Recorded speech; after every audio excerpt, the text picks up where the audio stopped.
আসসালামু আলাইকুম ভিউয়ার্স। তো আজকে হচ্ছে 11th নভেম্বর। তো আজকে সকাল সকাল একটা নতুন ভিডিও নিয়ে চলে আসলাম আপনাদের সামনে। তো এটা হচ্ছে টাটা এস ইভি 1000।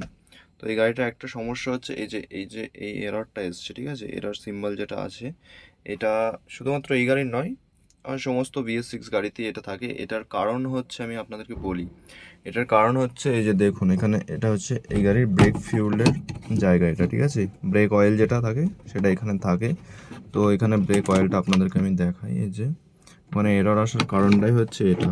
এই যে ব্রেক ফিউল এখানে দেখতে পাচ্ছেন পুরো খালি হয়ে গেছে, ঠিক আছে? তো এর কারণেই এই এররটা আসছে।